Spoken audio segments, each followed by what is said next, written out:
Jakarta sekitaran tahun 2003.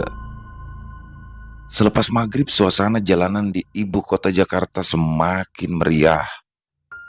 Beragam bisnis kuliner di sepanjang pinggiran jalan memulai eksistensinya, yang di siang harinya berupa toko, bengkel, dan lain-lain, maka akan berubah total di malam harinya menjadi jejeran tenda yang menyajikan berbagai macam jenis menu makanan yang sangat menggoda selera.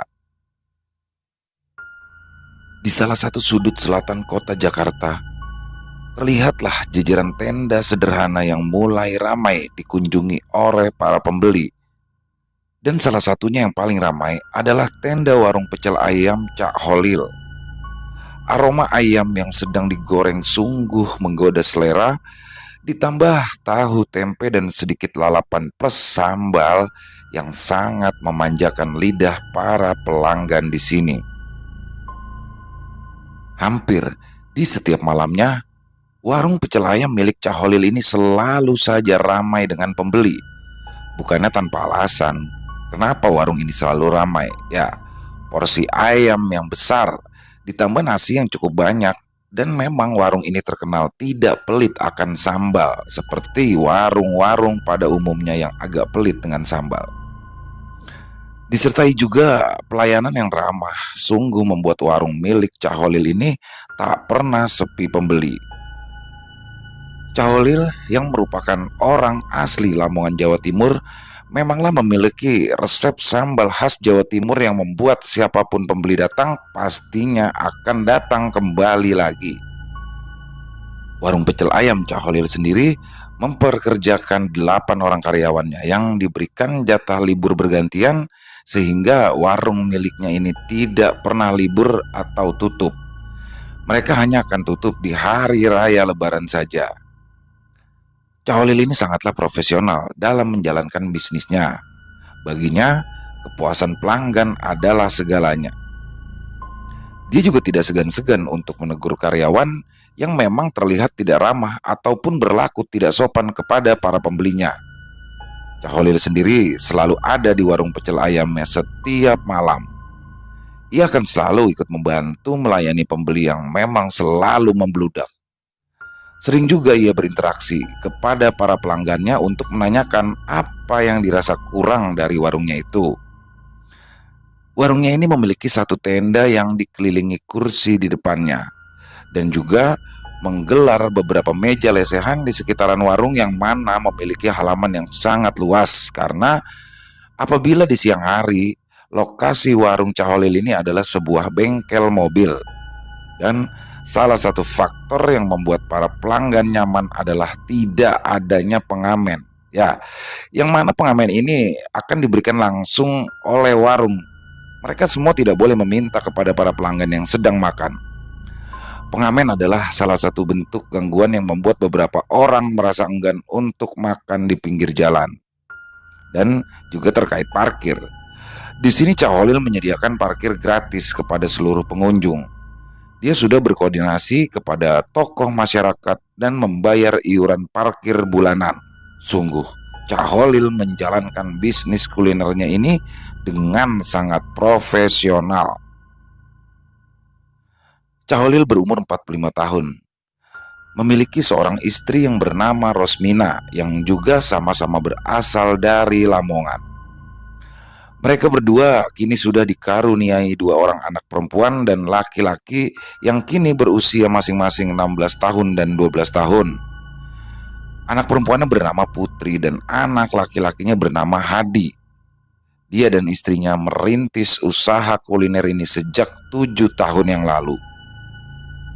Dari awal mereka hanya menjalankan bisnis ini berdua saja, sampai kini mereka sudah memiliki 8 orang karyawan. Ya, semuanya dilalui dengan proses panjang yang sangat dinikmati oleh Cak Holil dan sang istri. Di malam minggu warung Cak Holil selalu lebih ramai dari malam-malam biasa. Kala itu Cak Holil terlihat sibuk melayani pelanggan, dan terlihat juga sesekali ia mengobrol dengan para pelanggan yang duduk di meja lesehan. Muda-mudi yang berpacaran pun suka sekali makan di sini karena memang konsep resehan dan lilin yang ada di dalam gelas menambah indah malam minggu mereka. Hingga sekitar jam 11 malam pun jualan sudah habis. Para karyawan kala itu mulai membereskan dagangan untuk persiapan tutup warung.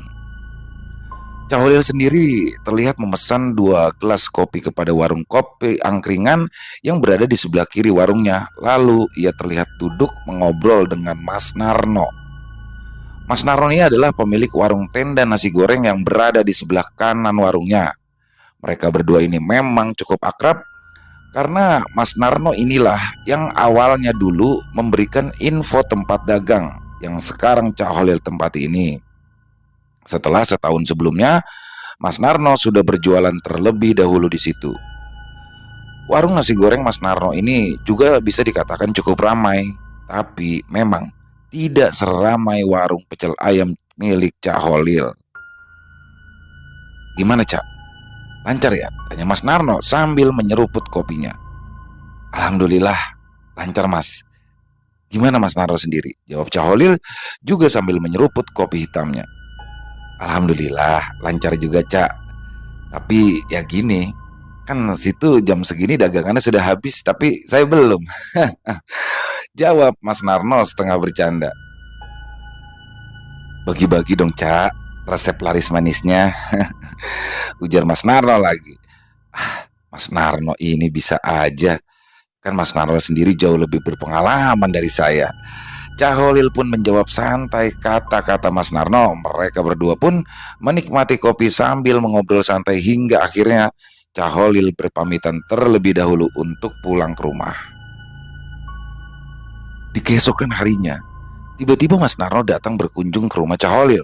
Ya, suatu hal yang tidak biasa karena di siang hari biasanya mereka sedang sibuk-sibuknya meracik masakan untuk berdagang nanti malam. Cahholil pun langsung mempersilahkan masuk dan mereka berdua duduk di ruang tamu. Bu, buatkan kopi 2 ya. Ada Mas Narno nih. Teriak Cahholil pada istrinya yang kala itu sedang berada di dapur membantu para karyawan mempersiapkan dagangan untuk nanti malam. Gimana Mas? Tumben banget nih, siang-siang loh mampir ke rumah saya. Tanya Cahholil sambil tersenyum. Mas ya? Aku jarang main siang-siang ya. Mereka berdua pun tertawa. Tak lama kemudian Rosmina pun datang membawa sebuah nampan yang berisikan 2 gelas kopi dan beberapa toples makanan ringan.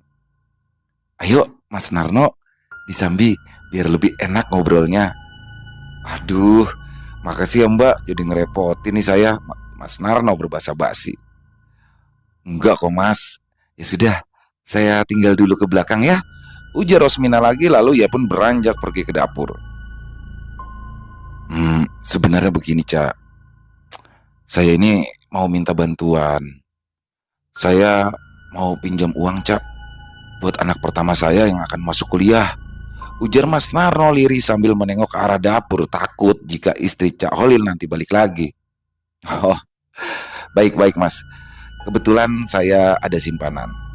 Tapi begini, besok saya antar ke rumah saja ya Mas, jawab Cahholil sambil tersenyum. Ya, Cahholil ini memang terkenal suka membantu siapapun yang dalam kesulitan. Mungkin inilah salah satu kunci kesuksesan yang ia raih selama ini. Aduh, makasih banget ini Cak. Biar saya saja yang ambil besok ke sini. Masa saya yang butuh malah diantar, ujar Mas Narno. Lalu tak lama setelah menghabiskan kopinya, ia pun berpamitan pulang. Semuanya memang terlihat berjalan lancar-lancar saja hingga tibalah suatu kejadian di warung Cahholil. Malam itu adalah malam Jumat. Selepas Isya, seperti biasanya warung pecel ayam Cahholil selalu ramai dengan para pembeli. Cahholil pun bersama anak buahnya terlihat sangat sibuk melayani pembeli hingga sampai sekitar jam 9 malam. Tiba-tiba ada salah satu pengunjung wanita yang tiba-tiba komplain dengan Cahholil. Ia komplain perihal bau kemenyan yang dirasa sangat menyengat. Cak, ini kok bau kemenyan santer banget deh, ujar wanita itu kepada Cahholil yang terlihat menghampiri meja lesehan wanita itu untuk mengantarkan 2 gelas es teh manis. Masa sih bau menyan?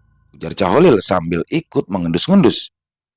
Iya Cak, nyanter banget. Tuh, jadi nggak nafsu makan deh, ujar wanita itu lagi yang memang kala itu datang berdua dengan suaminya. Dibungkus aja deh Cak pecel ayamnya, ujar sang suami yang juga mulai merasa risih. Oh siap siap siap.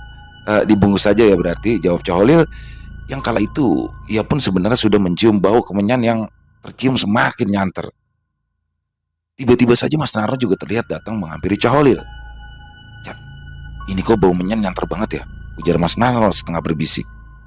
Iya bener Mas, ini saya juga lagi nyari dari mana asalnya, jawab Caholil sambil hidungnya terus mengendus mencari sumber bau kemenyan tersebut. Cak, cak, cak, itu kayaknya deh Cak, bisik Mas Narno sambil jarinya menunjuk ke arah belakang tenda, dan terlihatlah sebatang rokok lobot yang masih menyala dan mengepulkan asap yang menebar bau kemenyan ke santero warung pecel ayam Caholil. Cepat-cepatlah Caholil memungut rokok lobot itu lalu mematikannya. Siapa yang ngerokok beginian ya, ujarnya berbisik sambil menatap Mas Narno. Coba tanya ke anak buah sampean Cak, jawab Mas Narno lagi sambil berjalan kembali ke arah warungnya. Terlihat beberapa pengunjung pun meminta pesanannya dibungkus karena terlanjur tak nyaman akibat bau kemenyan tersebut.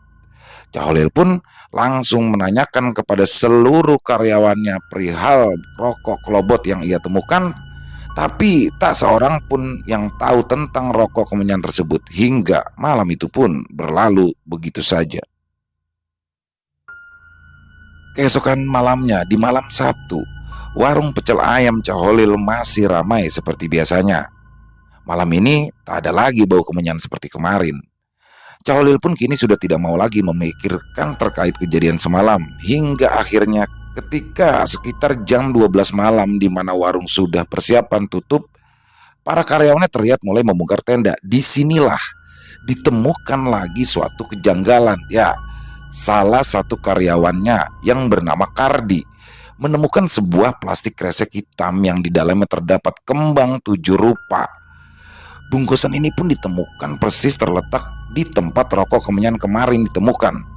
Kardi pun langsung melaporkan hal ini kepada bosnya. Bos, ada benda aneh lagi nih, ujar Kardi dengan logat mendoknya sambil menunjukkan plastik kresek berwarna hitam yang sudah terbuka itu. Astagfirullah, siapa yang melakukan ini? Di mana kamu temukan? Tanya Caholil. Di tempat kemarin ada rokok menyan bos, jawab Kardi polos. Sudah, sana cepat buang, jangan sampai ada yang lihat.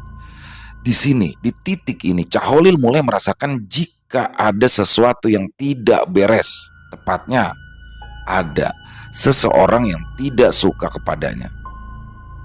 Dan malam itu pun, Caholil langsung bergegas pulang. Yang mana biasanya ia selalu mengobrol dan ngopi bareng bersama Mas Narno sebelum pulang. Malam itu, Mas Narno sendiri terlihat masih sangat sibuk melayani pembeli. Dan ketika tiba di rumah, Caholil pun mulai menceritakan semua kejadian-kejadian aneh selama 2 malam ini kepada sang istri. Mudah-mudahan gak ada apa-apa ya mas. Kamu sabar, jangan sampai gegabah, apalagi suuzon pada seseorang, ujar sang istri sambil tersenyum mencoba menenangkan sang suami. Astagfirullah, ujar Caholil istighfar sambil menghela nafas panjang. Tak lama pun mereka akhirnya beranjak tidur dengan Caholil yang pikirannya kala itu memang masih berkecamuk. Sekitar pukul 01.30 malam, Caholil terbangun karena suara berisik yang sepertinya terdengar dari arah dapur. Tikus lagi, batin Caholil. Ia pun lalu mencoba memejamkan mata lagi, tapi kembali suara itu terdengar lagi, malah terdengar semakin berisik. Merasa sangat terganggu, Caholil pun segera beranjak dari tidurnya lalu ia pun berjalan ke arah dapur. Saat itu ia meraih gagang sapu berniat untuk mengusir tikus yang sudah mengganggu tidurnya. Tapi sesampainya ia di dapur, suara berisik tadi tiba-tiba sudah tak terdengar lagi.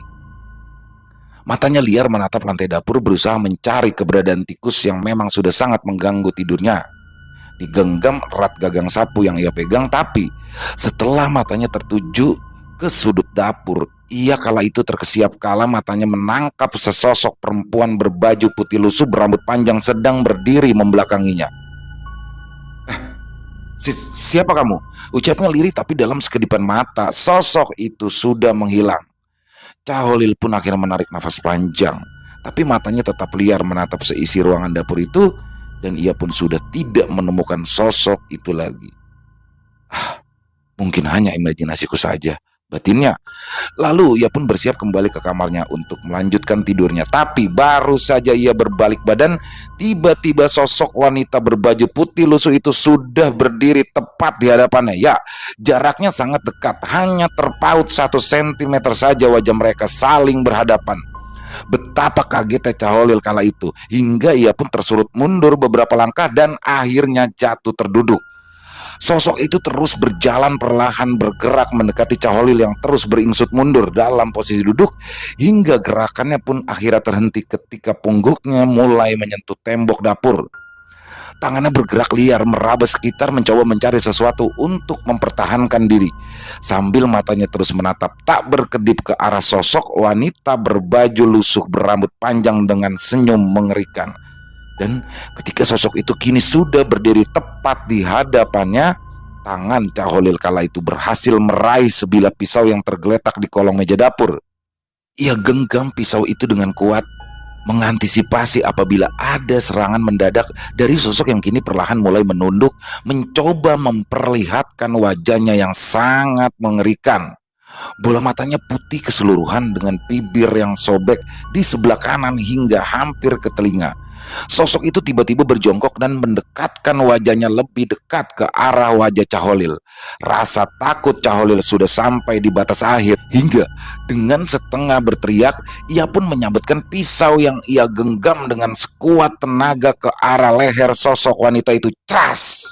Pisau itu menancap tepat di leher sebelah kiri sosok itu. Cairan kental hitam dari leher yang tertancap pisau itu menyembur keluar membasahi wajah Caholil.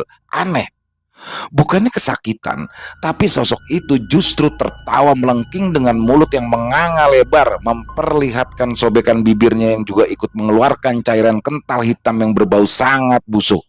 Caholil menutup matanya lalu berteriak sekuat tenaga, berharap ada pertolongan datang. Hingga sepasang tangan hangat terasa mulai menyentuh wajahnya kala itu, dan ketika ia membuka matanya ternyata ia masih berada di tempat tidurnya dengan sang istri yang terlihat cemas sambil memegangi wajah Caholil. Mas, bangun mas, bangun. Caholil pun langsung terduduk dengan nafas yang masih tersengal. Astagfirullah, astagfirullah, aku mimpi buruk dek. Rosmina pun mengambil segelas air putih di atas meja lalu memberikan kepada suaminya yang memang masih terlihat sangat panik akibat mimpi buruknya.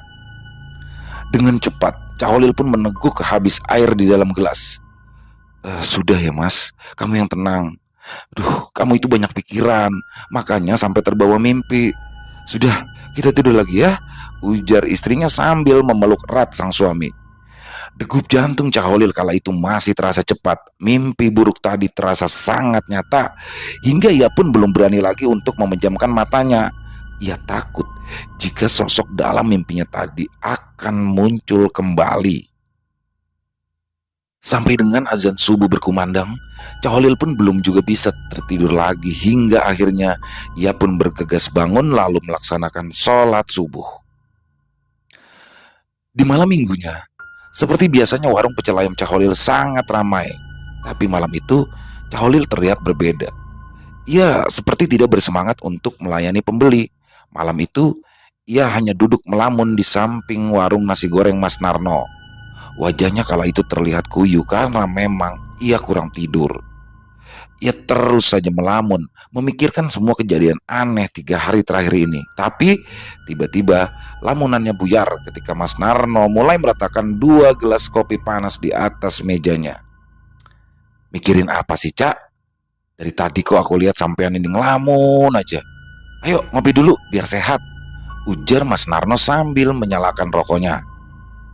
Makasih mas, jawab Caholil mulai menyeruput kopi. Lalu ia juga menyalakan sebatang rokok, menghisapnya dalam-dalam.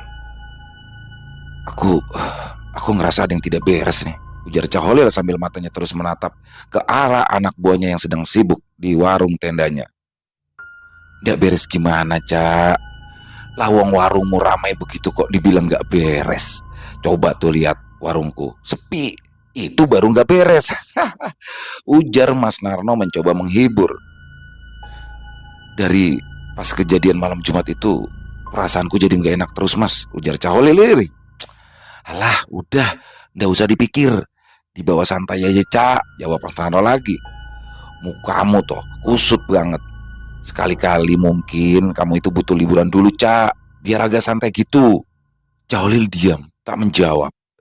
Tiba-tiba Caholil seketika tercekat kaget ketika matanya kala itu menangkap sesosok wanita yang ia lihat tadi malam di dalam mimpinya. Ya, sosok itu kini terlihat sedang berdiri di samping Woyo. Woyo adalah karyawan yang paling senior yang saat itu sedang mengulek sambal di dalam tenda warung. Ketika Caholil memperhatikan dengan seksama kala itu, dari bibir sebelah kanan wanita yang sobek sampai ke arah telinga itu terus meneteskan cairan hitam yang jatuh di atas sambal yang sedang diulek oleh Woyo. Dan ketika perlahan sosok mengerikan itu mulai melirik ke arah Caholil duduk, disitulah Caholil merasa jantungnya seperti berhenti berdetak. Prang! Gelas kopi yang masih panas tiba-tiba jatuh dan pecah akibat tersambar tangan Caholil yang refleks bergerak liar karena kaget. Mas Narno yang kaget dan kepanasan karena kakinya ikut terciprat tumpahan air kopi yang memang masih sangat panas itu langsung berdiri mengusap-usap kakinya. Cak, kamu kenapa sih, Cak? Ujar Mas Narno sedikit kesal. Ah, maaf mas, ujar Caholil dengan raut wajah yang pucat. Tapi setelah itu ia menoleh kembali ke arah tenda. Sosok itu pun sudah menghilang. Caholil langsung berdiri dan berjalan ke arah motornya tanpa berpamitan. Ia pun langsung memacu motornya menuju ke arah rumah. Mas Narno kala itu menatap tajam ke arah perginya Caholil. Sesampainya di rumah, Caholil pun langsung menceritakan apa yang barusan ia lihat di warung pecel ayamnya. Kamu mungkin hanya kecapean, Mas. Efek dari mimpi juga semalam. Lihat tuh, mukamu udah gak karuan. Udah, kamu istirahat dulu ya, ujar Rosmina lembut sambil mengelus-ngelus bahu sang suami. Enggak dek, enggak. Ini nyata. Ini udah gak bener. Udah 4 hari ini banyak kejadian aneh. Aku bisa gila ini lama-lama, jawab Caholil sambil menjambak rambutnya sendiri. Sudah, kamu besok libur aja dulu ya. Gak usah ke warung. Kamu istirahat dulu aja ya mas, ujar Rosmina lagi berusaha untuk menenangkan Caholil. Dan keesokan harinya Caholil pun menuruti nasihat dari sang istri. Ia berniat untuk beristirahat sejenak dari kegiatan berdagang dan memilih bersantai di rumahnya kala itu. Namun demikian warung pecel ayam miliknya pun tetap buka. Ya, Woyo, karyawannya yang paling senior pun ditunjuk untuk memimpin berjualan di warung malam itu. Selepas isya, Caholil menikmati secangkir kopi di depan teras rumahnya. Ia pun mengenang masa-masa sulit dulu di awal berdagang hingga sampai saat ini, yang mana warungnya selalu ramai dengan pembeli. Rumah kecil di kota Jakarta sudah berhasil ia beli. Bahkan sebuah rumah besar di kampungnya pun juga sudah ia bangun sebagai persiapan nanti ia menghabiskan masa tuanya. Karena memang hampir setiap perantau selalu memimpikan bisa menghabiskan masa tuanya di kampung halaman. Beberapa bidang sawah di kampung pun juga sudah ia miliki. Dan untuk sementara, untuk perawatan ia serahkan kepada saudaranya, di mana menerapkan sistem bagi hasil. Senyum mengembang di wajahnya malam itu, mengenang semua usaha dan kerja kerasnya yang berbuah hasil maksimal. Hingga lamunannya buyar seketika oleh suara dering ponsel yang setelah ia lihat ternyata telepon dari Woyo, karyawannya. Cak, ke warung Cak, ada pelanggan kita yang kesurupan, ujar Woyo terdengar panik di seberang telepon sana. Dan tanpa menjawab, Caholil pun langsung bergegas pergi ke warung menggunakan sepeda motornya. Dek, aku ke warung dulu, teriaknya dari atas motor berpamitan pada sang istri yang kala itu sedang berada di dalam rumah. Sesampainya ia di warung, terlihat kala itu kerumunan di salah satu meja lesehan yang terletak di sudut warungnya. Caholil pun langsung menerobos kerumunan orang dan melihat seorang wanita yang dalam posisi tiduran sambil dipangku oleh seorang lelaki yang ternyata adalah suami si wanita tersebut. Badan wanita itu terlihat mengejang dengan mata yang terpejam. Dari mulutnya terdengar lirih suara tangis yang sepertinya tertahan. Dan tak lama kemudian Mas Narno pun datang dan langsung meminta izin pada suami dari si wanita itu untuk memegang telapak kaki istrinya. Dan aneh, setelah Mas Narno mulai memijit ibu jari kaki si wanita itu pun tiba-tiba tertawa melengking dengan sangat keras, yang membuat siapapun yang berada di tempat itu akan bergidik ketakutan. Entah doa apa yang dibaca Mas Narno, karena tak lama setelah itu si wanita ini pun mulai tersadar. Setelah sadar dan mulai membuka matanya, wanita ini pun menangis sambil memeluk erat suaminya. "Kamu kenapa?" tanya sang suami panik. "Aku lihat ada sosok kuntilanak, Mas. Itu di dalam tenda warung," jawab sang istri sambil terus menangis ketakutan. "Ayo Mas, ayo pulang. Aku takut." Semua orang yang berada di situ pun menjadi terkejut mendengarnya. Semua mata seolah-olah kala itu tertuju ke arah Cak Holil. Cak Holil pun benar-benar bingung kala itu. Dan di tengah-tengah kebingungannya, Mas Narno pun mencoba mencairkan suasana. Sudah, Mbak, Mas, lebih baik istrinya dibawa pulang agar lebih tenang dan baikan." Dan akhirnya situasi di warung pecel ayam Cak Holil pun mulai terkendali. Cak Holil duduk termenung di salah satu meja lesehan ditemani dengan Mas Narno. "Ada yang gak beres ini Mas sama warungku. Sudah beberapa hari ini aku diteror dengan sosok kuntilanak," ujar Cak Holil lirih. "Dari semenjak ada rokok kemenyan." "Aduh, itu berarti sudah berapa hari ya, Cak?" tanya Mas Narno menyelidik. "Iya Mas, aku mulai khawatir ini terkait masa depan warungku," ujarnya lagi. "Yang sabar ya, Cak. Namanya dagang, pasti ada aja cobaannya. Oh iya, aku tinggal dulu ya. Ada yang pesen nasi goreng," ujar Mas Narno yang langsung pergi ke arah warungnya kala itu. Di keesokan malamnya, keadaan warung Cak Holil berubah drastis. Sepi sekali pembeli yang datang, bahkan hanya hitungan jari saja. Ternyata kejadian kemarin berimbas sangat fatal. Ya, gosip dengan kencang pun beredar bahwa pecel ayam Cak Holil memakai pesugihan kuntilanak, yang mana kuntilanak itu meneteskan air liurnya di sambal dan ayam yang akan dihidangkan ke para pembeli. Cak Holil pun hanya termenung, mencoba memikirkan jalan keluarnya. Hingga di hari ketiga pasca kejadian kesurupan, warung Cak Holil kala itu benar-benar sepi. Para karyawannya pun terlihat hanya saling bercanda di dalam tenda warungnya. Cak Holil sendiri terlihat duduk sendirian di meja lesehan sambil menyesap rokoknya dalam-dalam. Dalam hatinya ia bertekad untuk mencari tahu siapakah dalang di balik munculnya teror kuntilanak itu, yang mana ia meyakini jika tujuan orang itu adalah untuk menghancurkan usaha warung pecel ayam miliknya. Besok malam, ia pun berencana akan pergi ke rumah Ustadz Rozik, yang mana beliau ini adalah juga guru ngaji dari kedua anaknya. Kala itu, ia pun menatap ke arah warung nasi goreng milik Mas Narno. Di situ, ia melihat Mas Narno sedang bersemangat melayani para pembeli yang memang terlihat cukup ramai dari malam-malam sebelumnya. Keesokan paginya Cak Holil dikagetkan dengan kabar bahwa anak pertamanya telah mengalami kecelakaan ketika berangkat sekolah. Cak Holil dan sang istri langsung pergi menuju rumah sakit karena anaknya kala itu sudah dibawa oleh beberapa warga setempat yang melihat kejadian tersebut. Anaknya ini memang selalu diantar oleh ojek langganannya setiap berangkat sekolah, dan ketika sudah sampai di rumah sakit, sang putri kini sedang berada di ruang perawatan. Siapapun tidak boleh masuk karena dokter sedang berupaya keras untuk keselamatan pasien. Rosmina kala itu tak henti-hentinya menangis. Dipanggilnya Wawan, si tukang ojek, untuk dimintai keterangan. "Maafkan saya Pak, maaf," ujar Wawan sambil menangis. Wawan sendiri kala itu terlihat tidak mengalami luka yang serius, hanya lecet-lecet saja di bagian kaki dan tangannya. "Memangnya bagaimana ceritanya si Wan bisa sampai seperti ini?" tanya Cak Holil. "Padahal tadi Cak, saya dalam kecepatan standar, nggak ngebut. Tapi aneh Cak, tiba-tiba saja muncul di depan saya sesosok wanita berpakaian putih berambut panjang dengan muka yang mengerikan Cak. Saya kaget Cak, dan saya coba menghindar hingga akhirnya kami berdua terjatuh," jawab Wawan masih menangis. Sosok itu lagi, batin Caholil. Tapi belum sempat Caholil meneruskan interogasinya, tiba-tiba dokter keluar dari dalam ruangan dan langsung menghampiri Caholil dan istri. Kami sudah berusaha, tapi Allah berkehendak lain. Mohon maaf, putri Bapak tidak bisa tertolong.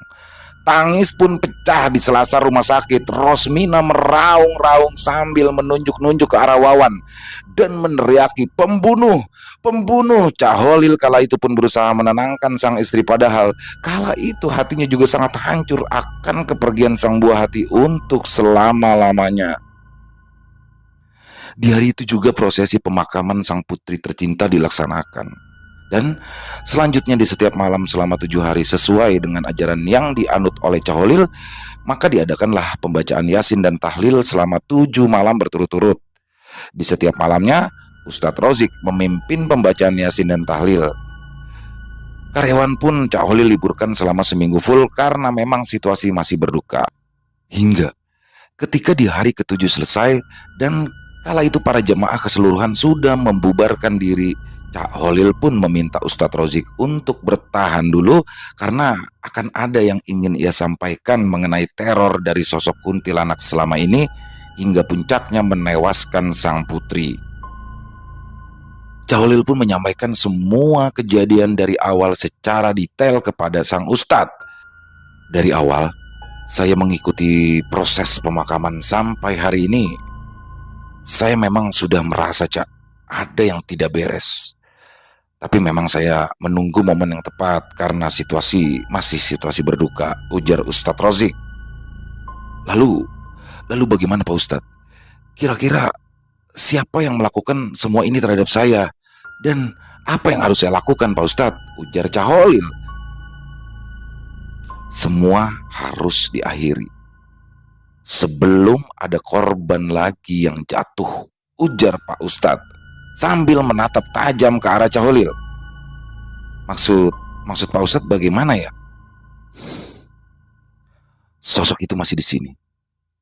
Dan menurut penglihatan saya, sosok itu memang sengaja dipelihara di rumah ini, ujar Pak Ustadz lagi.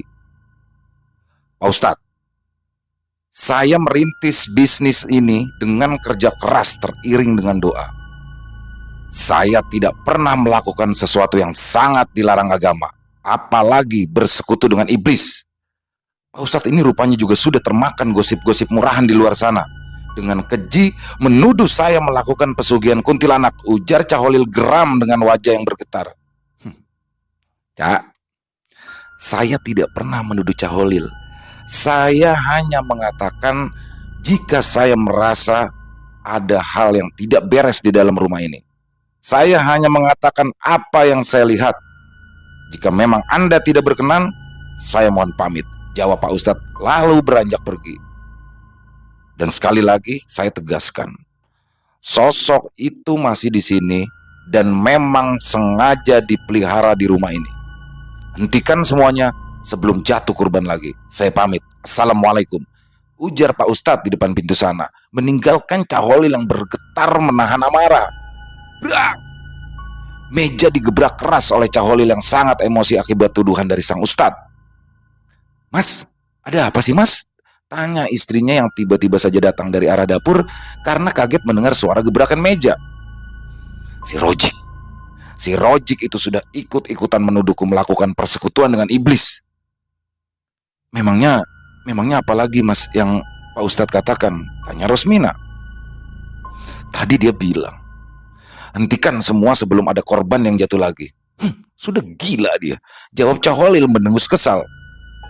Tiba-tiba saja Rosmina menangis. Sudahlah dek, jangan menangis. Kita ini memang sedang diuji. Jualan sudah sepi akibat gosip yang beredar. Dan entah apa mungkin bisa normal lagi. Sampai juga anak kita meninggal dunia kecelakaan. Aku juga sedih dek. Tolong jangan menangis terus, ujar Caholil masih kesal mendengar tangisan sang istri. Tapi justru di sini tangisan sang istri menjadi lebih keras. Dek, sudah dong dek. Aku ini jadi nggak bisa mikir kalau kamu nangis terus. Caholil berdiri. Tapi di sini sang istri tiba-tiba menunduk lalu bersujud di kaki Caholil sambil menciumi kaki suaminya. Maafkan aku, Mas. Maafin aku. Racau Rosmina bercampur dengan tangis. Kamu minta maaf apa sih, Dek? Maksudmu apa? Ujar Cahholil keherangan sambil menatap sang istri yang masih bersujud di kakinya. Perlahan Rosmina pun menengadahkan wajahnya menatap sang suami. Mas, aku sudah salah jalan, Mas. Akulah yang melakukan semua ini tanpa persetujuanmu, Mas. Aku tobat, Mas. Aku tobat. Bantu aku, Mas, menghentikan semua ini, Mas. Aku takut anak kita Hadi akan jadi korban lagi, Mas. Akan jadi tumbal untuk selanjutnya, ujar Rosmina sambil terus menangis bagaikan tersambar petir. Cahholil kaget bukan kepalang. Ia benar-benar tak menyangka jika semua ini adalah ulah istri tercintanya. Kau yang melakukan semua ini, Dek. Hah? Dulu kau tuduh Wawan membunuh anak kita, padahal kaulah pembunuh yang sesungguhnya. Kenapa kau lakukan semua itu, Dek? Masih kurangkah kau dengan semua ini? Bentak Cahholil sambil menarik paksa kakinya dari pegangan sang istri. Mas, kau juga menikmatinya, Mas. Kau pikir rumah ini, rumah mewah kita di kampung dan hektaran sawah kita semua itu dari mana, Mas? Ujar Rosmina menggebu-gebu. Mas, aku minta maaf. Aku tobat, Mas. Bantu aku menghentikan semua ini, Mas. Cahholil membanting semua piring, gelas, dan semua perabotan di rumahnya. Malam itu adalah malam yang sangat panjang untuk suami istri itu. Ternyata Rosmina telah melakukan pesugihan kuntilanak dari awal, setahun mereka mulai berdagang pecel ayam. Karena memang di tahun pertama mereka berjualan memanglah dirasa sangat berat, hingga membuat Rosmina nekat melakukan pesugihan kuntilanak yang ia dapat dari seorang dukun di kampung halamannya. Menurut sang dukun, pesugihan ini tidaklah meminta tumbal nyawa. Itulah yang membuat Rosmina akhirnya menyetujui perjanjian tersebut tanpa sepengetahuan dan izin dari sang suami. Dan dalam aktivitas melakukan ritual pesugihannya itu, Rosmina selama ini selalu dibantu oleh karyawannya yang paling senior, yaitu Woyo. Woyo sendiri begitu mendengar kabar kecelakaan anak Cahholil langsung memutuskan mudik ke kampung halamannya di Brebes, karena selain takut semua ini terbongkar, Woyo sendiri pun takut jika nantinya dia akan menjadi tumbal berikutnya. Nah, kenapa wujud kuntilanak itu baru menunjukkan eksistensinya kepada orang-orang termasuk Cahholil? Ternyata di tahun ke-6 pesugihan itu berjalan, kuntilanak itu ternyata menagih tumbal pada Rosmina. Tapi di sini Rosmina tak mau memberikan, karena dia merasa jika di awal perjanjian dengan sang dukun tidak akan ada tumbal nyawa yang diminta. Disinilah iblis beserta pengikutnya akan selalu berjanji manis untuk merayu manusia, padahal semua adalah dusta. Pesugihan kuntilanak yang dilakukan Rosmina tetaplah meminta tumbal nyawa. Cahholil pun dengan bijaksana mencoba menerima permintaan maaf sang istri. Lalu kemudian dengan bantuan bimbingan Ustadz Rozik, Rosmina pun melakukan prosesi pemutusan perjanjian pesugihannya. Dan setelahnya ia juga melakukan taubatan nasuha, karena sebesar apapun dosa manusia tetaplah akan diampuni dengan taubat yang sungguh-sungguh. Cahholil pun kini pada akhirnya memilih untuk menjual lapak pecel ayam miliknya, dan ia juga menjual rumahnya yang berada di Jakarta ini. Ya, Cahholil beserta sang istri dan anaknya kini memilih hidup di kampung halamannya dan mulai belajar bertani dengan modal beberapa bidang sawah yang memang ia sudah miliki dari hasil berjualan pecel ayam di Jakarta. Semoga kita semua bisa mengambil hikmah dari kisah ini. Dan salah satu hikmah penting dari kisah ini adalah untuk kita para suami. Sesibuk-sibuknya kita bekerja atau berbisnis, janganlah sampai kita melupakan tugas kita untuk terus membimbing atas istri dan anak kita. Jangan sampai anak dan istri kita salah dalam memilih langkah.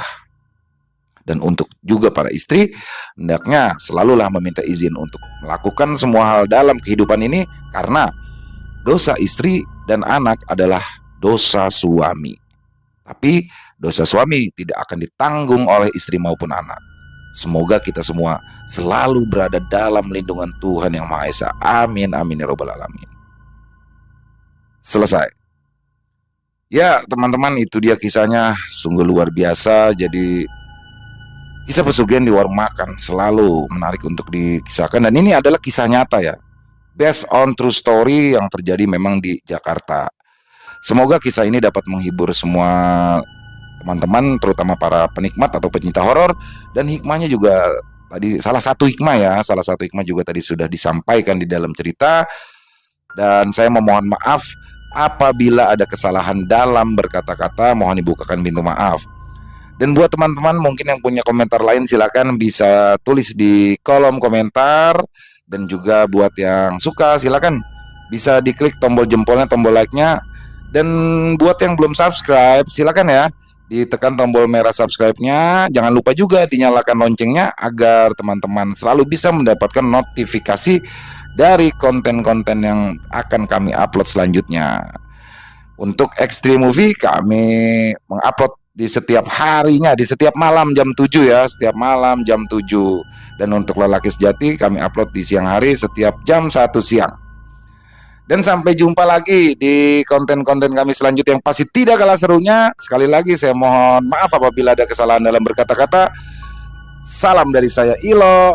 Sampai berjumpa lagi di konten kami selanjutnya. Masih bersama saya Ilo di Extreme Movie. Salam sehat, sukses selalu untuk kita semua. Amin, amin ya robbal alamin.